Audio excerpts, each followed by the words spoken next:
नमस्कार, मैं हूं कुमार गजेंद्र। जनपद ऑन द स्पॉट में आपका स्वागत है। हमारे एक दूसरे social media platform podcast with Kumar Gajendra में भी आपका स्वागत है, जहां आप हमें सुन सकते हैं। वो कहावत तो आपने सुनी होगी, जब विनाश मनुज पर छाता है पहले विवेक मर जाता है। जी हाँ, अरविंद केजरीवाल का विनाश आगे आगे चल रहा है, इसलिए केजरीवाल एंड कंपनी का विवेक भी अब पूरी तरीके से मर चुका है। आप जरा सोचिए, जिस मीडिया ने अरविंद केजरीवाल को केजरीवाल बनाया, उस मीडिया को आज अरविंद केजरीवाल सीधी आंखों से देख नहीं पाते हैं। यानी कि मीडिया आज अरविंद केजरीवाल का सबसे बड़ा दुश्मन बना हुआ है। और जब केजरीवाल के खिलाफ अगर एक खबर कहीं पर छप जाए, तो पत्रकारों के खिलाफ सबसे बड़ी कार्रवाई जो होती है वो होती है एफआईआर।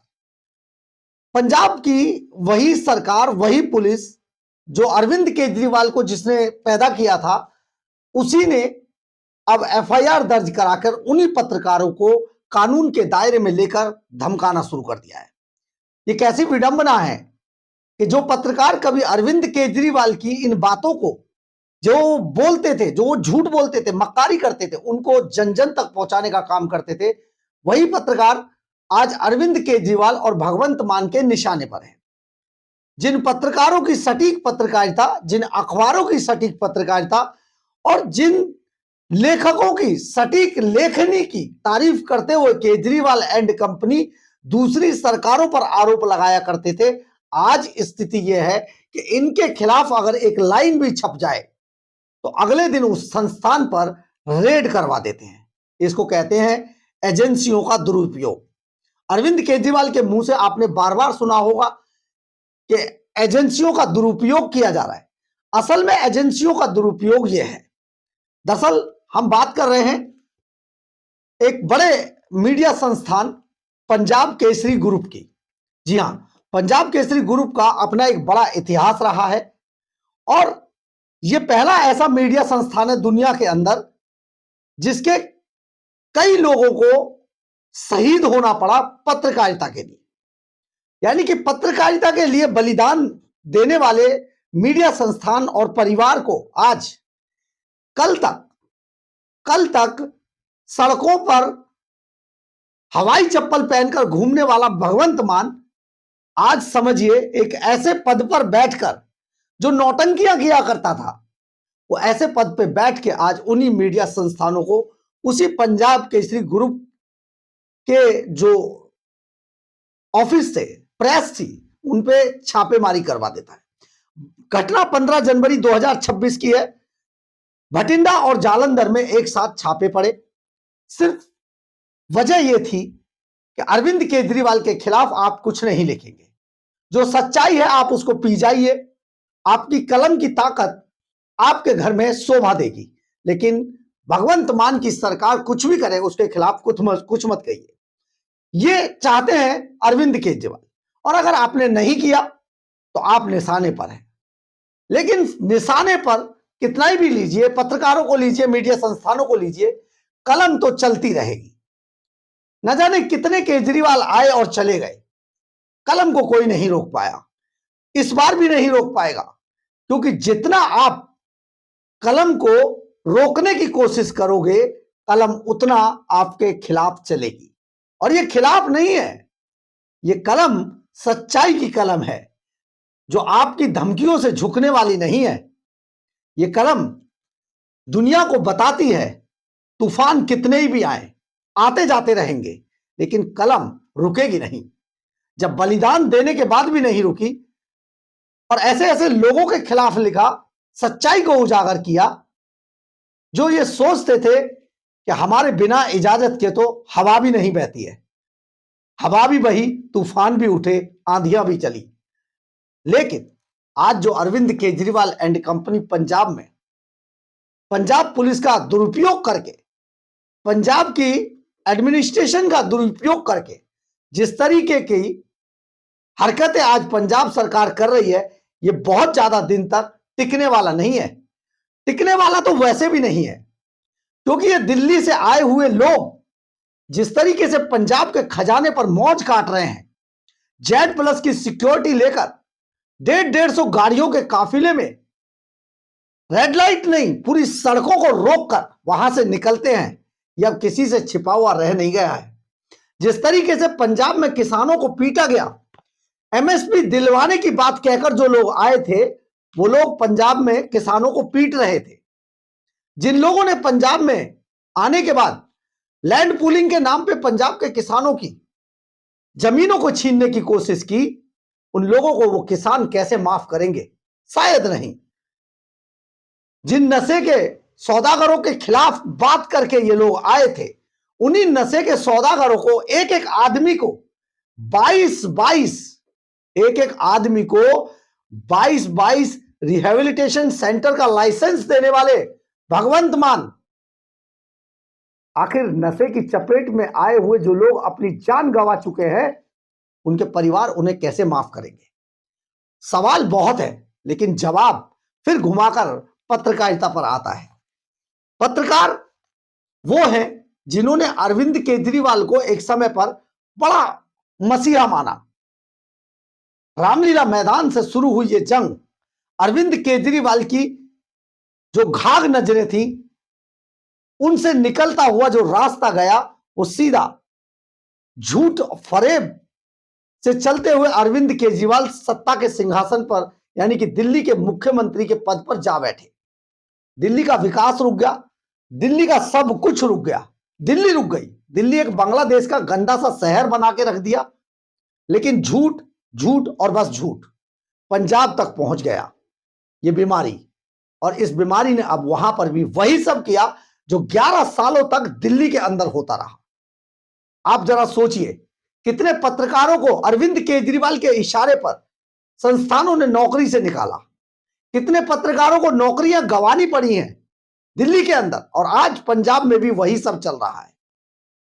पूरे पत्रकारों पर कब्जा किया गया, पत्रकारिता पर कब्जा किया गया, विज्ञापनों के नाम पर, पेड न्यूज के नाम पर, और ना जाने कितने पत्रकारों की नौकरियां चली गई अरविंद केजरीवाल के इशारे पर। खैर, आगे बढ़ते हैं। अरविंद केजरीवाल का पत्रकारों पर हमला कोई नया नहीं है। आपको हम यहां पर यह बता देते हैं, अभी पंजाब केसरी समूह के बहुत सारे संस्थानों पर एक साथ रेड की गई है, आगे भी कार्रवाई चल रही है। लेकिन ये वो समूह है जिसने एक नहीं कई बलिदान पत्रकारिता के लिए दिए हैं। पूरी दुनिया के अंदर पहला ऐसा मीडिया संस्थान है, तो इसको दबाना तो बेहद मुश्किल है। लेकिन इससे आगे बढ़ते हैं, उससे कुछ होने जाने वाला नहीं है। अरविंद केजरीवाल और भगवंत मान की सरकार मात्र कुछ महीने की मेहमान बची है। पंजाब में दोबारा इनको कोई तवज्जो देगा नहीं, देखते ही इन्हें छोड़कर यहां से भागना पड़ेगा। खैर, यह शुरुआत जो हुई मीडिया में पंजाब के अंदर, दिल्ली में तो होता रहा, 11 सालों तक होता रहा, लेकिन पंजाब में जो शुरुआत हुई 5 मई 2023 का, वो वक्त याद कीजिए जब टाइम्स नाउ नवभारत की महिला रिपोर्टर भावना किशोर को अचानक सिर्फ इसलिए गिरफ्तार किया गया था क्योंकि ये चैनल टाइम्स नाउ नवभारत ही वो चैनल था जिसने सबसे पहले अरविंद केजरीवाल के शीश महल का खुलासा किया था, और इस शीश महल को लेकर अरविंद केजरीवाल को अपनी कुर्सी गंवानी पड़ी। खैर, भावना किशोर को गिरफ्तार कर लिया गया, SC/ST एक्ट लगाए गए, और बाद में अदालत के धमकाने के बाद अदालत ने जब इनको फटकार लगाई तो भावना किशोर को छोड़ा गया। खैर, आगे बढ़ते, मामला बनाया गया कि रोड रेज का हुआ था, ऑपरेशन शीश महल से चिढ़ गए थे ये लोग, सच दिखा दिया तो बर्दाश्त नहीं हुआ। 3 नवंबर 2023 को सिर्फ इसलिए क्योंकि चंडीगढ़ के अंदर जो अरविंद केजरीवाल ने एक और शीश महल का प्रतिरूप बनाया है जिसको हमने नाम दिया हवा महल, जब हवा महल की खबर आई और केजरीवाल एंड कंपनी को यह लगा कि आज जो सारे अखबारों में उसके चंडीगढ़ के हवा महल की खबर छपने वाली है और गांव-गांव तो अगर ये खबर जाएगी तो वो शायद बर्बाद हो जाएंगे, इसलिए पहली बार दुनिया में ऐसा हुआ कि 3 नवंबर 2023 को अखबारों की गाड़ियों को सवेरे सवेरे पंजाब पुलिस ने अरविंद केजरीवाल भगवंत मान के इशारे पर रोक लिया और कई घंटों तक रोके रखा। उन अखबारों को उतरवा लिया गया सड़कों पर, ड्राइवर जो गाड़ियों के ड्राइवर थे उनके मोबाइल फोन छीन लिए गए और एक तरीके से पूरे मीडिया को पंजाब के अंदर बंधक बना लिया गया। कई घंटों तक चलता रहा। खैर, उससे भी आगे बढ़ते हैं। इसकी वजह से लुधियाना, मोगा, अमृतसर, फरीदकोट, कोटापुरा, पठानकोट, फाजिलका, अबोहर, बरनाला, इन सारे जगहों के पिंड और शहर, इनमें अखबार नहीं जा सका उस दिन। यानी कि अरविंद केजरीवाल एंड कंपनी ये नहीं चाहती थी कि उनके चंडीगढ़ में बनाए गए 7 स्टार महल की तस्वीर या खबर कोई पढ़े। खैर, और आगे बढ़ते हैं। 28 अक्टूबर 2023 को यूट्यूबर अजीत भारती के ऊपर एफआईआर दर्ज कर दी गई। 6 फरवरी 2024 को रचित कौशिक, पंजाब पुलिस उसे चुपचाप मुजफ्फरनगर से उठाकर ले गई। स्कॉर्पियो में 4 लोग आए थे, व्हाइट कलर की स्कॉर्पियो में, और उसे अचानक उठा के ले गए। 28 मई को पंजाब में जी मीडिया के सभी चैनलों पर बैन लगा दिया गया, उनके प्रसारण पर बैन लगा दिया गया। आप जरा सोचिए, अभी पिछले ही हफ्ते 10 पत्रकारों के खिलाफ पंजाब के अंदर एक आरटीआई एक्टिविस्ट मानिक गोयल और 10 पत्रकारों के खिलाफ एफआईआर दर्ज कर ली गई। उन्हें डराने की कोशिश की गई।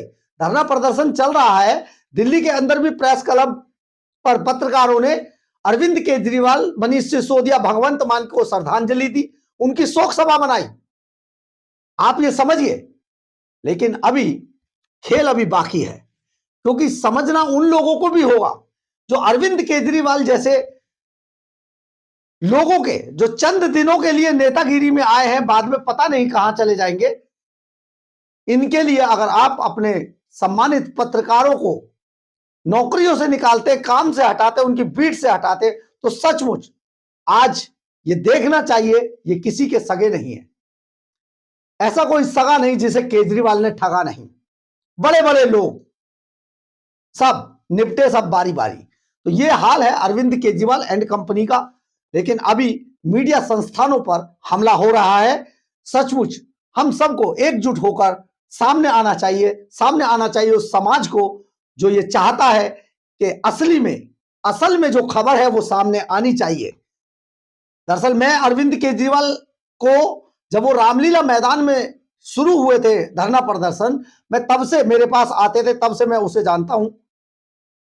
लेकिन मैं ये भी जानता हूं कि अरविंद केजरीवाल सिर्फ अपने बारे में सोचता है और वो किसी का सगा नहीं है। बहुत सारे लोग थे, सब निपटा दिए गए। कुमार विश्वास जो इनके बारे में बोलते हैं, बहुत अच्छा बोलता है। खैर, बात मीडिया संस्थानों की और मीडिया तक ही रहनी चाहिए। अरविंद केजरीवाल एंड कंपनी सचमुच किसी के सगे नहीं है। इनके खिलाफ अगर आपने 4 लाइन भी छाप दी तो ये आप 1 मिनट में अपनी निगाहें पलट लेंगे। इसलिए इस पर कोई ज्यादा भरोसा ना करें, क्योंकि ये सिर्फ अपने बारे में सोचते हैं।